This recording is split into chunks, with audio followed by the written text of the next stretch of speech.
वाडी रत्नागिरी इथल्या तलाठी कार्यालयाच्या कार्यक्षेत्रामध्ये असणाऱ्या गिरोली गावात तक्रारदार बोर मारणार होते. बोरची गाडी शेतात जाण्यासाठी तक्रारदाराच्या शेतीच्या बाजूला गायरान रस्ता आहे. हा रस्ता चांगला नसल्यानं त्या रस्त्यावर एक व्यक्ती खडी पसरत असल्याची माहिती तलाठी रमेश वळिवडेकर याला मिळाली. वळिवडेकर यानं त्या ठिकाणचा जेसीबी ताब्यात घेतला. हे प्रकरण दडपण्यासाठी आणि जेसीबी मशीन सोडवण्यासाठी तलाठी वळिवडेकर यानं तक्रारदाराकडे लाच मागितली. तडजोडी अंती 25,000 रुपये द्यायचे ठरले.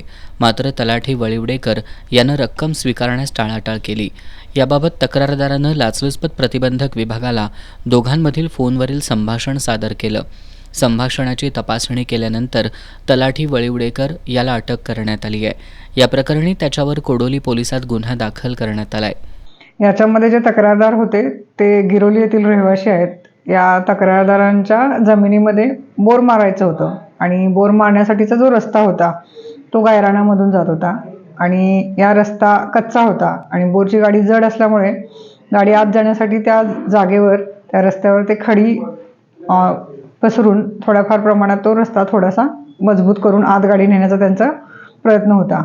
ही खडी पसरत असताना या गावचे जे तलाठी होते वळिवडेकर ते त्या जागी आले व त्यांनी जो जेसीबीचं काम चालू होतं तो जप्त करून ताब्यात घेतला आणि ताब्यात घेतल्यानंतर त्यांनी हा जो जप्त केलेला जेसीबी आहे तो सोडायचा असेल व पुढील कारवाई जर टाळायची असेल तर 50,000 रुपयाची मागणी केली.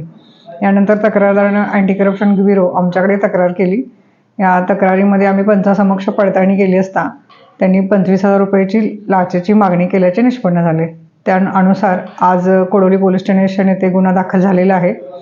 यातील आरोपी यांना अटक करण्यात आलेली आहे. पुढील तपास सुरू आहे.